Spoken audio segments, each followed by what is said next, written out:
Ya. Kurang lebih kama qala Rasulullah sallallahu alaihi wasallam fil jannati thamaniyatu abwab. Di surga itu 8 pintu. Ya. Yang dimaksud pintu di situ adalah amal solehnya, berdasarkan amal solehnya. Misal, ada surga yang pintunya dikhususkan untuk orang puasa, namanya Ar-Rayyan. Ada surga yang dikhususkan untuk orang rajin tahajud, namanya Babut Tahajud. Ada yang rajin sedekah, Babus Sedekah. Secara cepat, yang tertinggi dari itu semua, yang kita ketahui misalnya apa?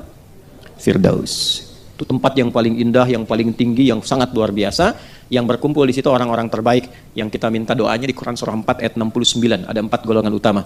Ya, wa may yuti'illaha wa rasulahu fa ulaika ma'al ladzina an'ama Allahu 'alaihim minan nabiyyina was-siddiqina wasyuhada'i was-shalihin. Nah, ini dulu yang harus kita yakini. Kalau kita sudah yakin, dibuktikan keyakinan itu untuk menguatkan iman kita. Kalau nggak pakai ilmu, iman nggak kuat. Nggak kuat. Asyhadu an la ilaha illallah, asyhadu anna Muhammadar Rasulullah. Kata Quran, fa'lam annahu la ilaha illallah. Quran surah 47 ayat 19. Kamu belajar ilmu ya, kata Allah, cepat belajar untuk menguatkan syahadatmu. Kalau nggak pakai ilmu, nanti ditukar sembako, pindah. Ini nggak percaya. Kejadian beberapa tempat. Tukar sembako, pindah. Sekarang lebih murah lagi. Aku mencintaimu, pindah. Pindah. Ditukar loh dengan sesuatu yang sangat murah gitu.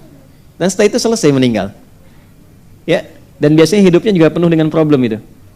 Biasanya. Balik ke sini. Nah, bagaimana cara menurunkan konsep keimanan itu, kehidupan pasca kematian, yang melahirkan kurikulum, yang kita pedomani, kita tarik jadi kurikulum kehidupan. Contoh begini. Maaf sedikit ya. Siapa yang mau bantuin Ustadz? Nah, alhamdulillah. Pegang, berdiri dulu. Nah, geser kanan, geser. Nah, naik ke atas sedikit tangannya. Nah, yang boleh hapus. Bismillah dulu. Ah, alhamdulillah. Namanya siapa sih? Siapa? Badar, masya Allah. Ini Uhud. Boleh hapus. Badar, Uhud. Bapaknya Khandaq kayaknya. Ya, terus hapus. Itu baru 10.000 tuh. Bawa lagi 10.000. Ini terus ke bawah terus 15.000. Ya, terus 20.000. Cepet. Nah, 25.000. Terus sampai sini aja 100.000 lah. Ya. Ya. Tolong ya, staf saya disiapkan ya 100.000. Alhamdulillah. Baru 80. Nah, punya kembalian nggak? Nah, tawakal aja dulu ya. Duduk dulu, insya Allah habis pengajian ya. Oh, namanya siapa? Baim, masya Allah. Bapaknya Wong ya. Mas Baim. Alhamdulillah. Nama lengkapnya siapa? Dafa Ibrahim Mofik. Mana bapaknya? Dafa Ibrahim Mofik. Oh, untuk pemain AC Milan tuh, cuma udah 40 tahun. Ya, pernah di Inter Milan, tarik ke Juventus, di AC Milan. Ya, pelatihnya Mourinho dulu. Ya, tanya sama bapak tuh.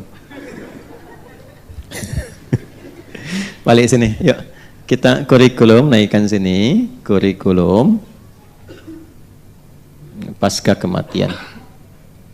Pasca kematian. Sampai ke ujung. Ujung yang tidak ada sekatnya lagi disebut akhirat namanya. Jelas ya? Ujung yang tidak ada sekatnya disebut apa? Akhirat. Wabil akhiratihum yakinun. Pelan-pelan. Tadi kan kita yakin setelah wafat itu ada kehidupan kan? Ini harus terpatri nih. Sebab kalau orang tidak meyakini ini, maka dia merasa hidupnya untuk dunia saja.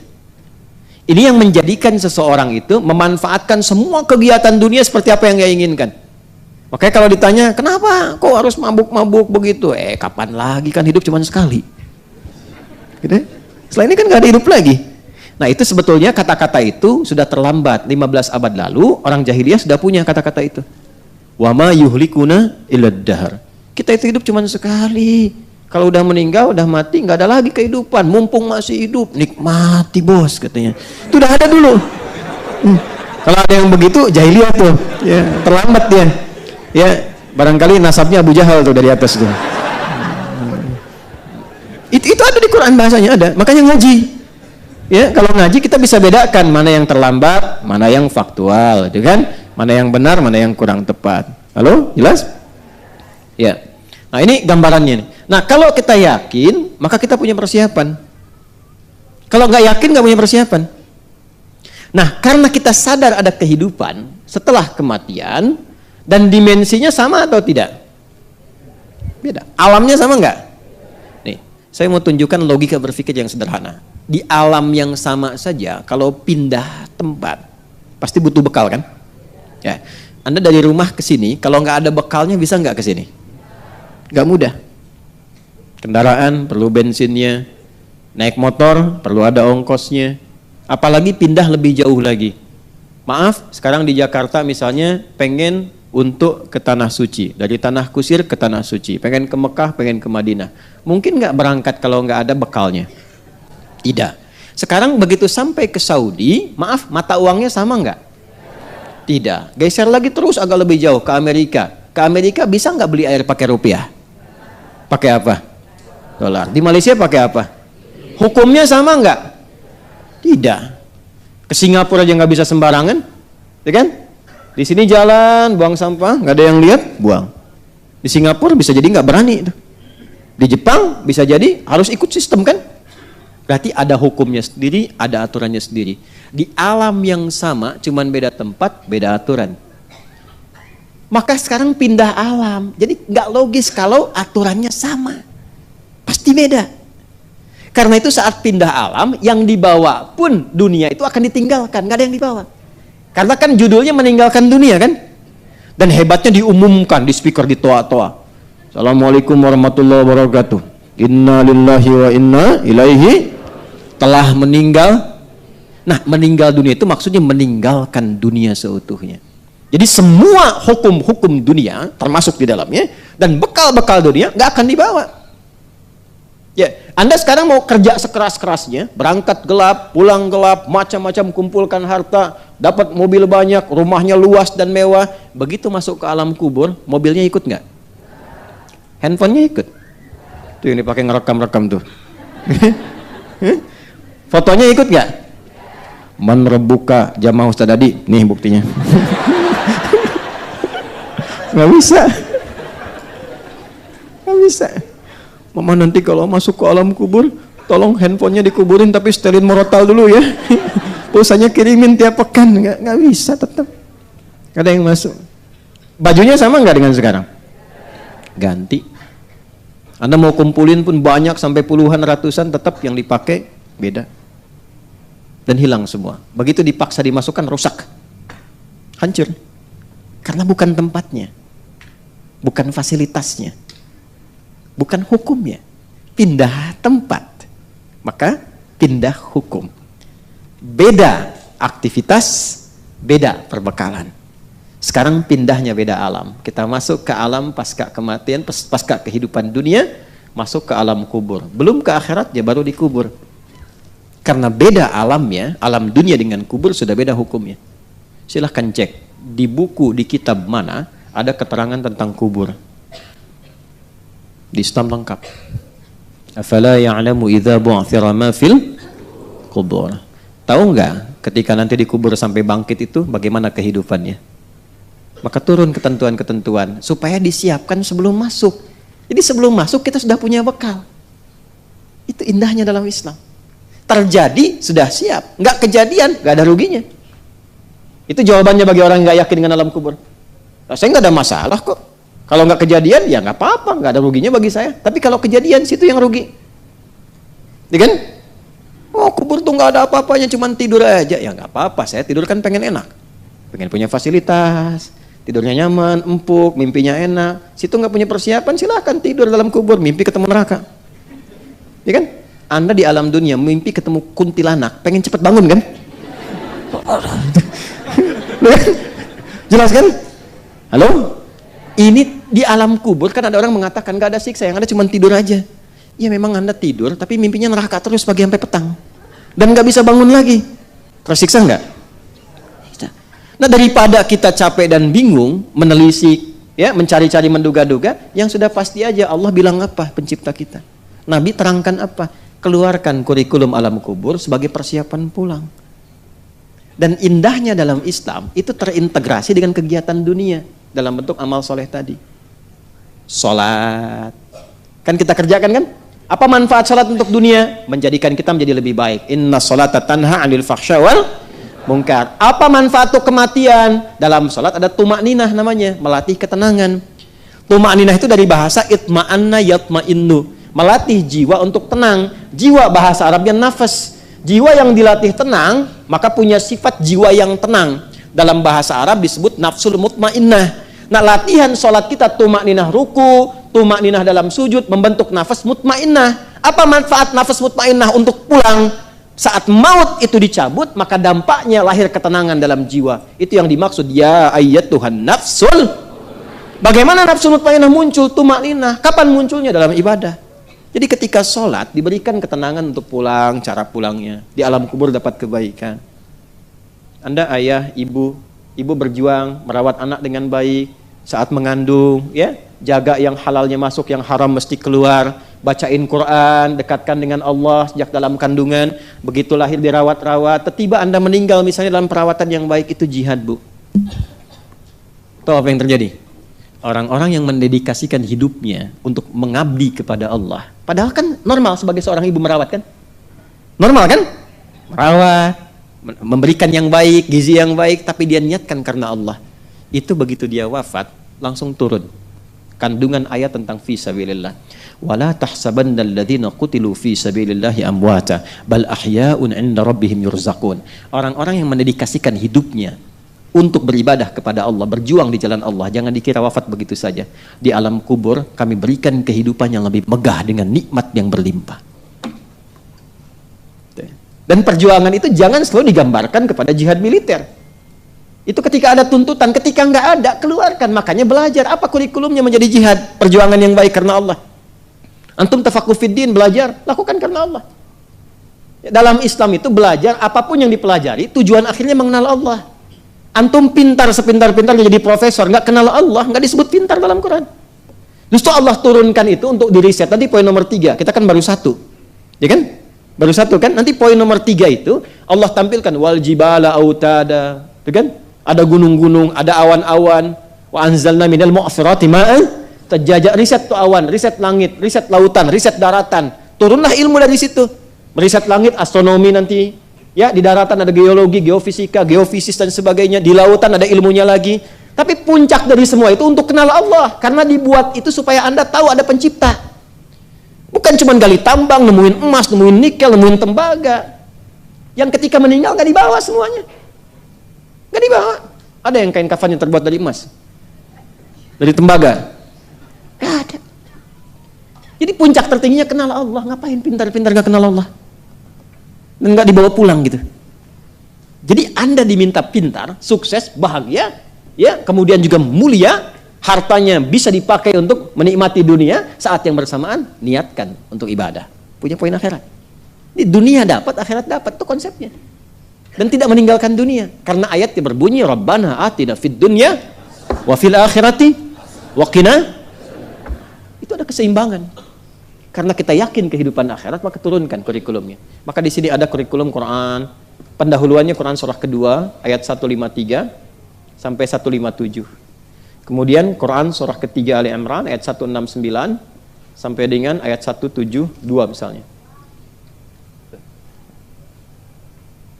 Terakhir, puncaknya, ini saya tutup di sini. Kalau ini kita ingin turunkan dengan cepat sampai ke akhiratnya, maka ada kurikulum, ini langsung kalimatnya dari Allah untuk orang beriman dan bertakwa saja. Kalau Anda termasuk di dalamnya, berarti ayatnya untuk kita. Quran surah 59, ayat 18.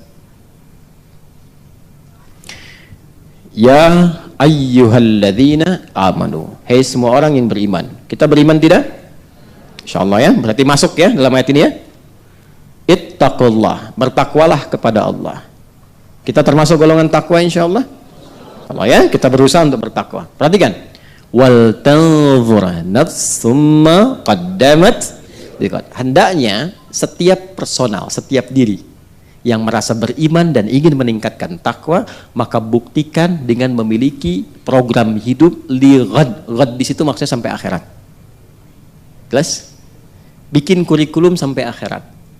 Nah, cara cepatnya turunkan kurikulum akhiratnya ke bumi, lalu tunggangi itu sampai wafat. Gampangnya begitu. Nah, akhirat itu tadi saya katakan, ini secara singkat nih saya mau tutup. Akhirat itu kan ujung sesuatu yang nggak ada lagi setelah itu. Ini papan tulis nih ujungnya nih. Misalnya nggak ada lagi setelah ini, maka ini akhirat namanya. Akhir dari sesuatu yang sudah pada ujungnya.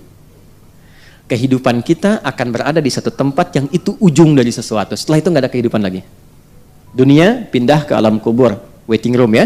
Makanya disebut barzakh, pemisah, waiting room. Setelah itu kemana? Nah, cuman dua akhirnya. Imma surga, jannah, atau neraka nar. Yang di sini sementara araf. Orang cerdas, orang sehat pengen kemana? Enggak. Jadi kalau ada orang yang mudah menganggap neraka, ringan mengatakannya, bahkan mengatakan ya nggak apa-apalah di neraka juga, ini ketemu ini juga. Ini menunjukkan bahwa ada sesuatu yang tidak sehat dalam jiwanya. Dan orang yang nggak sehat jiwanya lebih berbahaya dibandingkan orang yang nggak sehat fisiknya. Gitu ya, hati-hati ya. Jadi jangan dianggap ringan nih. Ya. Dah, kita ini aja percepat surga. Saya cepat sekali. Dalam hadis Nabi digambarkan ya 8 pintu. Ya. Kurang lebih kama qala Rasulullah sallallahu alaihi wasallam fil jannati thamaniyatu abwab. Di surga itu 8 pintu. Ya. Yang dimaksud pintu di situ adalah amal solehnya, berdasarkan amal solehnya. Misal, ada surga yang pintunya dikhususkan untuk orang puasa, namanya Ar-Rayyan. Ada surga yang dikhususkan untuk orang yang rajin tahajud, namanya Babut Tahajud. Ada yang rajin sedekah, Babus Sedekah. Secara cepat, yang tertinggi dari itu semua, yang kita ketahui misalnya apa? Firdaus. Itu tempat yang paling indah, yang paling tinggi, yang sangat luar biasa. Yang berkumpul di situ orang-orang terbaik yang kita minta doanya di Quran surah 4 ayat 69. Ada 4 golongan utama. Ya, wa may yuti'illah wa rasulahu fa ulaika ma'al ladzina an'ama Allahu 'alaihim minan nabiyyina was-siddiqina wasyuhada'i was-shalihin. 4 golongan. Ada orang-orang yang dikumpulkan di satu tempat surga itu orang-orang terhebat yang pernah beraktivitas di bumi. Satu, semua nabi. Semua dari Nabi Adam sampai Nabi Muhammad sallallahu alaihi wasallam itu nabi. Jadi kompleknya sekomplek dengan komplek para nabi, itu elit sekali. Ya. Was-siddiqin. Siddiqin itu orang-orang hebat yang jujur dalam beraktivitas karena Allah. Ya, dia jadi pejabat jujur. Kejujurannya karena Allah. Ya, dia pebisnis jujur, nggak mau korupsi, nggak mau nipu, tapi dia lakukan karena Allah. Dan kejujuran itu dibuktikan untuk menjalankan perintah Quran. Nah, itu orang pertama yang membenarkan risalah dari Nabi dan jujur membuktikan itu Abu Bakar. Makanya dikenal Abu Bakar As-Siddiq, membenarkan Nabi apapun yang Nabi sampaikan. Sami'na wa ata'na. Setelah itu wasyuhada, orang-orang yang gugur mendedikasikan hidupnya karena Allah. Ya, dia tidak harus berjuang dalam konteks militer, tidak. Misalnya Anda yang menjadi pebisnis terus jadi hartawan, rajin sedekah lillahi ta'ala. Ya, bisa syahid tuh peluangnya. Anda yang di dokter misalnya, Anda yang di perawat, Anda yang macam-macam, silahkan lakukan semua karena Allah. Wassalihin, yang keempat, golongan orang-orang saleh. Saleh itu standarnya amal. Kalau ingin mendapatkan yang ini, kita akan bertanya amalnya apa, gitu kan? Nah, ini tempatnya disebut dengan Firdaus, maka turunlah kurikulum amalan surga Firdaus. Quran surah 23 ayat 1 sampai 9. Boleh lengkapi sampai 11-nya boleh. Sampai kita temukan ujung ayatnya, ulaika humul warithun alladzina yarithunal firdausa hum fiha khalidun. Ada orang-orang yang menjadi pewaris surga Firdaus sedang beraktivitas di bumi. Jadi itu disebut oleh Allah sebelum meninggal itu disebut ada orang-orang yang menjadi pewaris surga Firdaus sedang beraktivitas di bumi. Dan disebut ini nanti meninggalnya nanti saat ke akhirat masuk surga Firdaus nih. Dia sedang beraktivitas di bumi dan kekal di dalamnya. Siapa mereka tuh? Urutkan sampai ke nomor 1. Qad aflahal mu'minun. Sungguh sukses dan bahagia insan beriman itu. Iman modalnya. Siapa mereka? Alladzina hum fi salatihim khasyi'un. Bukan salat biasa. Dia salat tapi membuat kualitas salatnya lebih bagus, khusyuk. Berusaha lebih baik, lebih paham, lebih merasakan, berlatih dia. Ya, jadi Anda jadi apapun kan tetap sholat kan? Apakah menjadi direktur tidak sholat? Tetap sholat. Jadi pejabat sholat, jadi pedagang sholat, jadi ustadz sholat, jadi apapun sholat. Jadi untuk masuk surga Firdaus itu gak harus jadi ustadz. Gak usah tinggalkan pekerjaan Anda. Saya ingin hijrah aja, gak ingin berbisnis, jadi ustadz aja misalnya, supaya ke surga Firdaus. Tidak. Pebisnis pun bisa. Kan ada babnya, sirahnya ada. Ini Utsman, ini Abdurrahman bin Auf. Yang di jabatan siapa? Umar bin Khattab, Amr bin As. Yang jenderal siapa? Khalid bin Walid, Abu Ubaidah bin Al-Jarrah. Itu pangdam tuh. Pangdam wilayah Syam tuh. Ya? Ada lagi yang provinsi Afrika Utara, gubernurnya siapa? Musa bin Nusair. Panglima wilayahnya siapa? Tariq bin Ziyad. Kan luar biasa. Dan orang-orang di masa Nabi ada yang dijamin masuk surga tanpa hisab dan bersama Nabi itu. Jelas di sini tempatnya. Dan profesinya macam-macam, nggak sama semua. Yang ilmuwan ada, Ali bin Abi Thalib, Abu Hurairah, Salman Al-Farisi. Ya, yang pebisnis ada, yang birokrat ada, diplomat ada. Makanya keluarkan itu value-nya, nilainya keluarkan, jadikan kurikulum. Tapi tetap sholat. Yang keren itu sholat. Ya, pejabat nggak sholat nggak keren. Pejabat baru sholat saat mau kampanye nggak keren. Yang mau potong boleh, silakan. Ya. Allahu Akbar. Sudah? Ya, walladzina hum 'anil lagwi mu'ridun. Meninggalkan yang enggak penting. Bicara penting, yang enggak penting enggak harus dibicarakan. Pekerjaan ini penting, enggak harus dilakukan. Orang yang menjaga konsisten dalam kebaikan, yang penting, yang enggak penting enggak dia lakukan. Nomor 2. Walladzina hum lizzakati fa'ilun. 3. Orang-orang ini berusaha bisa zakat selama hidup.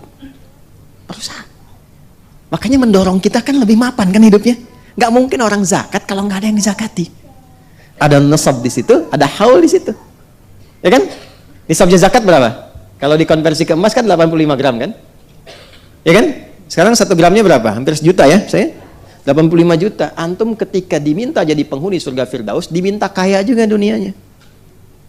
Gimana bisa zakat kalau nggak ada yang dizakati? Ayo berusaha selama hidup supaya bisa zakat. Makanya berdoa, ya Allah, selama ini saya berusaha untuk menaatimu, pengen masuk surga Firdaus ya Allah dengan rahmatmu. Saya sudah berusaha sholat, menikmati sholat, beri kesempatan saya untuk berzakat ya Allah. Gak usah banyak-banyak ya Allah, gak apa-apa, selama hidup 25 juta aja bisa zakat saya. Berarti minta 1 miliar kan? Kan 2,5% kan? Kan? Kita bikin capaian selama hidup. Nah kalaupun gak nyampe selama hidup, niatnya yang dihisab. Inilah beruntungnya kita sebagai muslim.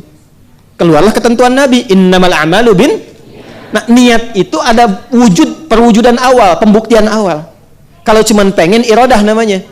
Saya pengen berzakat, tapi nggak pernah ada mukaddimahnya, pembuktiannya.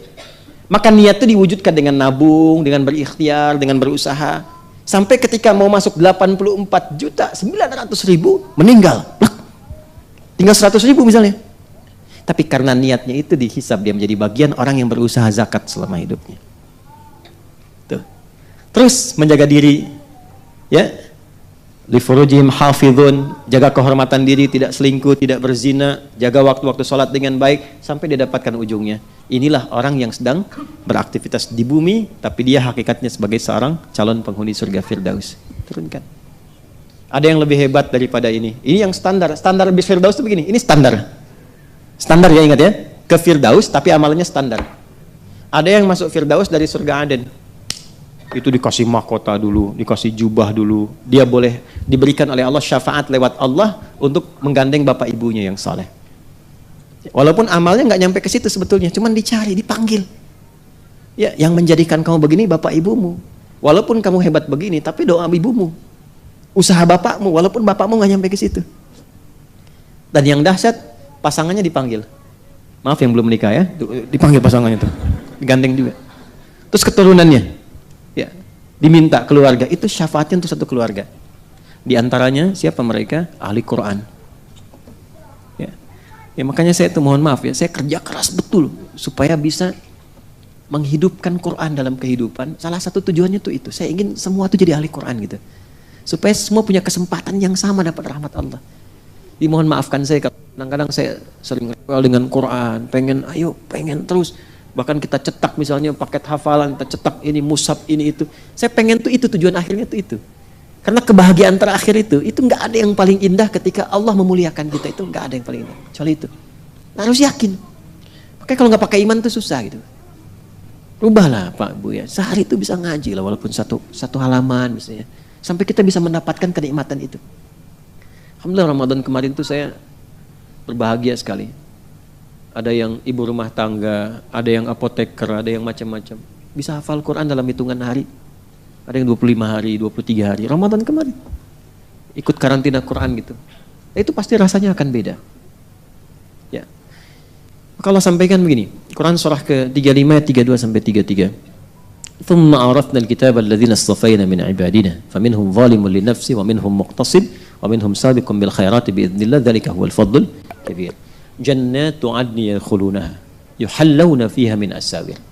Ada orang yang masuk lewat surga Aden, tapi Allah nggak perkenankan masuk dulu sebelum diberikan pakaian-pakaian indah dari sutra. Yang indah sekali. Kemudian dikasih hiasan gelang-gelang emas yang indah, memancar cahayanya, luar biasa. Setelah itu apa yang terjadi? Pindah ke Quran surah ke-13 ayat 23 sampai 24 dengan pembuka yang sama. Jannatu 'adni yadkhulunaha. Ada orang-orang yang ketika sudah mengenakan kemewahan tadi masuk lewat surga Aden. Perhatikan kalimatnya. Wa man salaha min abaihim. Tiba kemudian dipanggil bapak ibunya yang soleh itu. Jadi ahli Quran ini bisa hafal. Salah satunya karena ibu bapaknya. Ibunya memang mungkin gak hafal. Tapi ibunya tuh luar biasa. Nak, ayo kamu masuk pesantren dia. Dari kecil disiapin. Ibunya gak nyampe. Mungkin juga 1 juz atau mungkin juga gak nyampe, hanya baca. Tapi dia punya harapan akan kebanggaan anaknya saat pulang. Dia siapkan dan dia kerjakan karena Allah. Itu walaupun amal ibunya nggak nyampe seperti anaknya, oleh Allah diperintahkan anaknya untuk memanggil ibunya, gandeng ibumu tuh. Nah, ayahnya. Ya, jangan lihat begini ya, maaf, kaya ataupun cukup itu kan dunia saja. Pada akhirnya meninggal kan? Pada akhirnya meninggal. Dan status di kuburan itu sama. Coba lihat di kuburan saat lewat di tanah kusir itu. Coba lihat aja. Sama semua kan? Dari ukuran, dari luar, dari macam-macam. Kalaupun dibikin di luar macam-macam dan sebagainya, tetap aja nggak akan mengurangi keberadaan di dalamnya. Tapi yang membedakan apa? Persiapan hidupnya. Maka ada ayah yang Masya Allah dari kecil. Mohon maaf. Dari anaknya kecil dia siapkan betul. Dia mungkin cuma berdagang, dia petani, dia berkebun dan sebagainya. Tapi dia inginkan punya ada satu kebanggaan yang dia bisa munculkan di akhirat. Itu kan di keluarga masa nggak ada satu yang disiapkan untuk kebahagiaan akhirat? Satu aja, mesti ada. Nanti siapa yang mau dibanggakan? Udah amal rasanya kurang, terus nggak ada yang dibanggakan di akhirat. Siapa yang mau jadi wasilah untuk syafaat itu? Ngaku umat Nabi Muhammad juga petunjuk jarang diikutin. Ada satu, mumpung masih hidup dan mumpung masih hidup. Kalau udah wafat tuh semua pengen kembali. Fa'asaddaqu aku minas sholihin. Ya Allah, kasih kesempatan sedikit aja.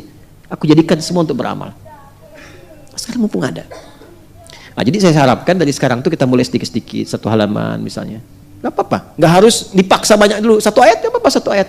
Sampai hati kita tuh agak dari yang tadinya keras, lembut, makin enak, makin banyak dibaca. Tapi niatkan karena Allah sehingga merasakan kenikmatan yang terasa dengan Quran itu. Itu begitu diberikan mahkota, bapak ibunya dipanggil. Di hadis At-Tirmidzi nomor hadis 2915 itu orang tuanya dipanggil dan diminta langsung anaknya memakaikan mahkota di kepala kedua orang tuanya. Ini yang paling berjasa itu. Nah, siapa orang tua yang tidak ingin dibanggakan pada saat itu? Nah, dari sekarang disiapkan. Ya, sekali lagi saya minta maaf kalau sering kali rewel. Yuk, ayo Quran yuk, jadi ahli Quran gini. Saya pengen ada momen itu dinikmati oleh semua gitu. Bukan 1-2 orang. Wa azwajihim, pasangannya. Jadi pasangan yang baik, yang memotivasi. Antum berangkat kerja, istri tolong ingatkan dong Pak, ada morotal ya, setel ya, nggak apa-apa Pak. Yang penting bekal kita untuk dekat dengan Quran. Di rumah juga hidupkan, mama jangan lupa ya, kalau bisa kita pulang tuh kita setoran walaupun 1 ayat saling mendengarkan. Dan itu kenikmatannya akan indah, di rumah tangga lebih tenang, lebih enak, dan jauh dari masalah itu, demi Allah saya katakan. Kalau bisa kita lakukan demikian tuh, maaf bukan kita ya, maksudnya masing-masing gitu melakukan itu. Ya. Itu lebih tenang. Silakan kalau nggak percaya, mau subuh itu rajin istighfar, minta ampun sama Allah, membiasakan juga mengoreksi diri. Setelah pulang misalnya, walaupun cuma satu ayat motivasi, itu lebih tenang kehidupan dan itu indah. Itu katakan indah. Dan sabar. Wa man salaha min abaihim wa azwajihim wa dzurriyyatihim. Enggak nyampe cuman pasangan, sampai ke anak cucu. Tuh lihat ada berapa anak dititipkan. Ada berapa cucu. Kan semuanya enggak sama tuh. Mungkin ada yang rajin, yang biasa-biasa. Itu Quran tuh masih syafaat. Kalau ada satu di antara anak itu dia membawa saudaranya tuh. Masuk. Kemudian wal malaikatu yadkhuluna alaihim min kulli bab. Diperintahkan oleh Allah menyambut, malaikat tuh menyambut di setiap pintu surga. Menyambut rombongan besar, keluarga besar ini. Dan mereka diperintahkan mengucapkan kalimat yang sama. Perhatikan kalimatnya ya. Perhatikan. Salamun alaikum bima sabartum. Selamat. Anda mendapatkan anugerah yang begitu luar biasa ini karena Anda sabar. Ini ternyata sabar. Sabarlah sebentar. Lelah nggak apa-apa. Yang maksiat aja capek kok. Yang maksiat capek. Apa dikira koruptor nggak capek? Capek. Ya capek itu. Gelisah, capek, takut ketahuan. Itu kan gaya-gayaan aja tampil begitu. Hatinya sebetulnya gelisah. Gelisah, takut ini. Ya setelah itu lebih takut lagi kalau meninggal. Makanya menghindari itu. Ya tapi nggak bisa kan? Takut. Dia karena merasa. Orang salah itu merasa. Saat akan meninggal itu takut, merasa itu. Ya, makanya berusaha gitu, mencuci berbagai hal itu. Nah, sekarang kita doakan supaya mau tobat, supaya kembali pada jalan yang baik. Perbaiki dari sekarang. Assalamualaikum alaikum bima sabartum. Sabar sebentar aja, nanti kalau sudah meninggal juga nggak sholat lagi kok. Sudah meninggal nggak sholat lagi, nggak ada sedekah lagi. Sekarang aja sebentar. Bakti sama orang tua sabar. Allah titipkan orang tua, alhamdulillah. Sudah sepuh rawat, sayangi, rawat, doakan, bagi. Seperti beliau merawat kita sejak kecil, itu tinggi nilainya. Sabar, sebentar aja. Sampai kita kembali kepada Allah, selesai tugas kita. Itu aja, pelan-pelan. Ya, fani'ma uqbad dar. Sekarang sudah nggak ada capek. Nikmati tempat terindah, yang sekarang tinggal semua kenikmatan saja. Nah, itu kurikulum. Kalau nggak punya ini, nggak ada motivasi berbuat. Kita nggak punya program. Mau ngapain hari ini? Coba saya tanya antum, hari ini mau baca berapa ayat Quran? Kalau nggak punya ini, kita nggak punya schedule. Mau kemana surganya? Ke Papa Ustaz saya, yang penting masuk surga. Iya kalau cukup bekalnya Joni. Kalau maksiatnya juga muncul tuh bahaya. Makanya surganya dikeluarkan untuk jadi kurikulum diikuti, nerakanya dikeluarkan untuk dihindari. Ya, neraka juga sama. Kan ada babnya juga di situ. Neraka untuk orang munafik, hati-hati dengan penyakit nifak. Neraka untuk pengadu domba. Neraka untuk biasa bohong, wailul lil mukadzibin. Neraka untuk penipu. Ya, neraka untuk yang maaf sekali bahasa-bahasa ini mungkin agak kurang baik, tapi harus disampaikan. Yang mengeksploitasi anak-anak yatim misalnya. Ya, ada ayatnya semua. Dan kalau disebutkan pasti terjadi. Yang penipu ada nggak? Yang korupsi ada? Yang bikin hoax ada ayatnya. Yang pengadu domba ada nggak? Ada. Ya, muncul semua dan di setiap posisi jadi apapun. Nah, itu dihindari. Indahnya di Islam, kalau jadi pejabat, ini ya yang harus dihindari yang kemungkinan terjadi. Itu ada ayatnya. Di rumah tangga ini ya masalah yang mungkin terjadi nih. Kalau ini muncul, ini solusinya. Rata-rata nggak bisa selesai karena nggak dipelajari sebelum itu terjadi. Itu problemnya. Alhamdulillah. Baik ya, saya kira itu yang kita bisa turunkan. Baru poin 1 tuh. Kalau yakin dengan akhirat, maka turunkan keyakinan itu menjadi kurikulum kehidupan. Mulai sekarang turunkan, mau kemana nih di akhiratnya. Nanti ayatnya aja turunkan. Setelah itu jadikan bagian dari kurikulum hidup. Dan nggak usah meninggalkan profesi. Kecuali yang tidak selaras dengan apa yang Allah inginkan. Maksiat tinggalkan. Tapi kalau selama baik, jadi pejabat baik, nggak apa-apa. Sifatnya keluarkan. Pejabat yang sholat, pejabat mengerjakan yang tak penting, yang mau yang nyogok, ngajak korupsi, tinggalkan. Itu kan nggak penting, ya kan? Main-main ke tempat yang tidak jelas, yang menumbuhkan syahwat, yang bisa menghancurkan dampak-dampak di kehidupan rumah tangga, jauhi. Ini olahraga bagus nih, tapi kalau dikira di situ ada yang kurang bagus, tinggalkan. Jelas? Antum jadi pelajar, silahkan turunkan ayat-ayat ilmu. Ininya lakukan lagi, berusaha untuk zakat, berusaha menjaga diri. Itu aja sampai meninggal. Paham ya? Baik. Halo, kenapa jadi bangun? Nah, kurang lebih itu ya, teman-teman sekalian. Saya yakin mungkin ada yang ingin ditanyakan dalam beberapa hal. Tapi ini waktunya tinggal 2 menit. Ya, tinggal 2 menit. Saya tawarkan begini. Mau saya berikan informasi yang penting atau mau saya buka sesi tanya jawab cuma 2 menit? Alhamdulillah. Baik. Yang mau nanya, informasi pertama. Yang mau nanya silahkan dituliskan, nanti dititipkan pada staf kami ya. Nah, kalau sudah ada bisa dikumpulkan. Nanti mungkin tak terjawab di sini, saya bawa di jalan, di kesempatan nanti kita jawab. Atau nanti kita bawa lagi di pertemuan berikutnya, saya jawab dulu baru saya terangkan. Jadi mukadimahnya jawab pertanyaan ya. Sepakat? Informasi kedua, ini untuk adik-adik ataupun orang tua yang nanti punya anak atau kerabat yang kualifikasinya sama. Silahkan, saya berikan kabar gembira. Insya Allah akan dibuka kuota untuk beasiswa gratis belajar di Timur Tengah. Baik ya, mulai sekarang. Saya umumkan sekarang. Nanti formalnya di akun resmi kami di official akan diumumkan. Tapi sekarang saya berikan pendahuluan. Tingkatnya S1 dan S2. Baik ya. Maksudnya dari S1 silahkan daftar, mau dari S2 silahkan sepanjang memenuhi kualifikasi. S1, S2 tapi pendidikan sampai S3. Syaratnya satu, lancar bahasa Arab. Udah Bu, dengar aja dulu. Tulis, bukan ibu yang berangkat. Masih ada waktu. Sekarang kan baru seleksi. Sekarang bulan apa? Mei, berangkat Agustus, September. Masih berapa bulan kan? Masih ada 4 bulan 9 bulan ya. Tenang aja dulu. Tenang. 2, hafal Quran. 30 juz. Dah 2 aja. Mau laki-laki mau perempuan dibuka, boleh laki-laki atau perempuan. Bisa bahasa Arab lancar, hafal Quran 30 juz. 1. Nah ya, tempatnya di mana? Nanti akan diseleksi, tinggal pilih. Ya, nanti kita kumpulkan setelah nanti memenuhi kualifikasi baru kita arahkan. Alhamdulillah dapatnya banyak. Cuman kalau saya langsung sampaikan sekarang, kadang-kadang nanti di lapangan ya terjadi beberapa informasi-informasi yang tidak sesuai. Maka lebih baik saya buka aja dulu, nanti setelah itu yang memenuhi kualifikasi silahkan kita akan tempatkan. Insya Allah yang ngajarnya pun bagus-bagus. Ya, yang ngajarnya bagus-bagus. Itu. Kemudian yang ketiga, ada program daurah. Daurah itu akan berlangsung di Masjidil Haram.